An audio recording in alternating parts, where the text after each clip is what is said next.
Hi everyone, I'm Susan Mulvihill. I'll bet my garden looks just slightly different from the last time that you saw it.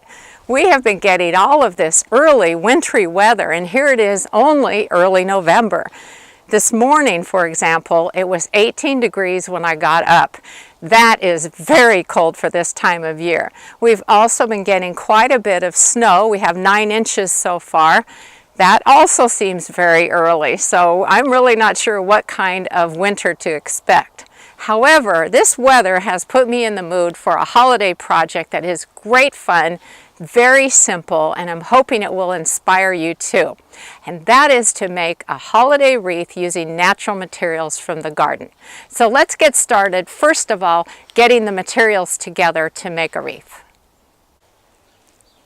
The nice thing about this project is that you don't need a lot of materials, but I do like to have a nice variety. So I'm going to take you through the yard and show you the types of things that I would like to have in a wreath, and maybe it's something you're growing as well, or you have a source for them, and so it'll get you started. This is Arbor Vitae here, and it can certainly spare a few snips. And it's also very nice and kind of feathery. It gives a nice look to the wreath, and it's also a lovely shade of green, so it looks real vibrant. So I'm just going to take a few branches out of here, hopefully not leave a hole. Oops, I just did. Maybe just one more. Okay, so that's a good start. Now under this snow here is a bird nest spruce, and you know, a lot of people grow them, and I really like them in wreaths because they have very fine foliage and they really look nice, and they're easy to work with as well. So I'm just going to sneak a couple of branches here, maybe another one, and they'll make a really nice addition. If you want some color in your wreath, certainly different types of berries will add a lot to them. Just know that they won't last quite as long as all of the greenery. But what you're looking at here are hawthorn berries, and they're certainly very attractive. Another idea would be to use holly berries if you have them, or snowberries.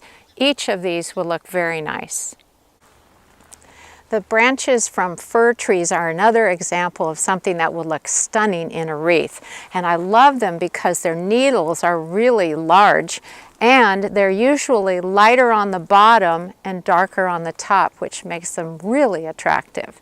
And how do you like my natural looking icicle here? Oh yeah, that's because it is a real icicle.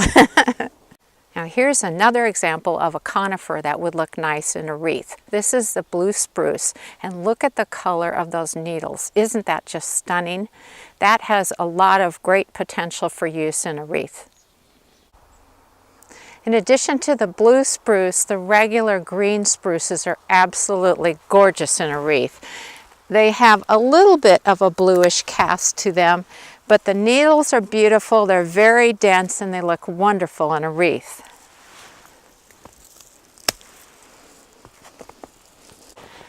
Now here's a conifer that I really like to use. This is Douglas fir. Look at these cool pine cones they have, and I just love having natural materials in a wreath, and so I always make sure that I put a few of those in there. So I'm just going to take off a few branches. I usually find that the Douglas fir is perfect for making sort of a base in the wreath, as you'll see as I start putting it together. Now wreaths don't have to be made just with conifers. Really, you can use anything at all that you like. And in this case, I'm showing you one of our rhododendrons. Now you'll notice the leaves are evergreen, and that means that they'll last all season long and stay looking nice. And then there's also the little flower buds, which are developing. And if you're willing to sacrifice a few of them, it's nice to put a few sprigs of the leaves and buds within a wreath, because it really adds a lot of interest to it. Here's another idea. These are dried hydrangea blossoms, and they would add a lot of interest to a wreath as well. So you want to keep them in mind. Okay, I think I have way more than I need, but I've got a nice selection of things. So let's go inside because I'm freezing. Ah, it is so much warmer in here. So now we get to do the fun part, which is making the wreath. And before it gets started, I wanted to mention that I've covered my table surface because I want to protect it, and also I want to have an easy cleanup afterwards, because making a wreath is a messy proposition, so you might want to do the same if you're indoors. Now, the first thing that you really need is some type of a wreath form to work with, and I use a grapevine wreath. They are inexpensive, they're easy to find. I have used this one year after year after year. It hangs outdoors for months at a time because the wreaths stay looking nice for a very long time. And so I heartily recommend them. But there are two other types of wreath forms you could consider. One would be a type of a styrofoam wreath form, which you can find at craft stores. They're inexpensive, but I fear that you really probably use them one time and that's it. They're probably a little bit on the fragile side. So it's not something that you could use year after year after year. There are also wire wreath forms, and they're very inexpensive, but they're also very labor intensive to make a wreath. And that's because you have to wire together little bundles of materials and then wire them individually to a wreath, and that makes it very tiresome. So if I had to recommend one of the three, definitely the grapevine wreath. The other materials you're going to need are either a diagonals or a needle nose pliers, and that's to cut the floral wire. This is what floral wire looks like. It comes on a little paddle. You can find it very easily at craft stores. It's very inexpensive, probably like $1.69. And I've been using this same one for years, so you don't go through a lot of wire. You also probably will want some type of a pruners, and that's so you can trim a little bit of your materials as you're making the wreath or at the end, just to make it look really nice. You might want a pair of gloves. If you're going to make a bow for your wreath, you know, there are all sorts of gorgeous ribbons that you can find. But what I really recommend is a type that is wired on the outside, because that way you can make a really attractive looking bow very easily. And then if you want a little bling on your wreath, you can certainly find things like berries. You could use natural berries, which would be even prettier. And then there's glittery leaves and all kinds of interesting things. So those are the supplies you're going to need. One other thing I wanted to mention is that I have already wired a little wire hoop to the back top of the wreath. Now obviously when you look at this wreath, you can't tell which way is up, right? So what I did is I took a short length of ribbon and attached it to that wire hook, and that way I always know where the top of the wreath is as I'm working on it. So let's get started.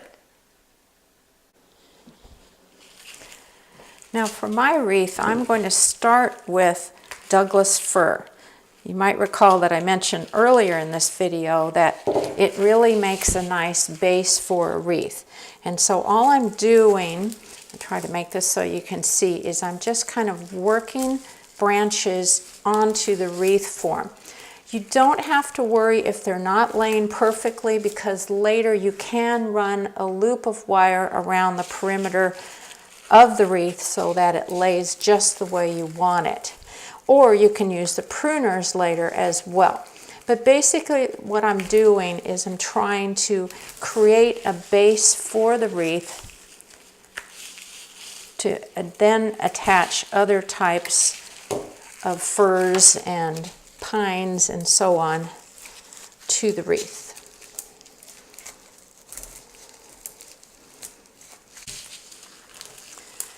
Okay, I've put a good base of the Douglas fir, and you can see that this wreath looks wild and woolly, and you're probably thinking, well, I don't want my wreath to look like that. But don't worry, I am going to tuck in other materials, and then I'm going to wire around some of the floral wire and get things kind of brought back into the wreath. So now's the fun part, because we get to add in different types of materials. Okay, now I have brought in some other types of materials, such as this beautiful fir. I've got some spruce in here, and I've also got some of the arborvitae. And each of these are going to add different textures. I just love combining the different types of conifers in my wreaths because it really makes it interesting looking. But remember, the wreath can be whatever you want, whatever makes you happy.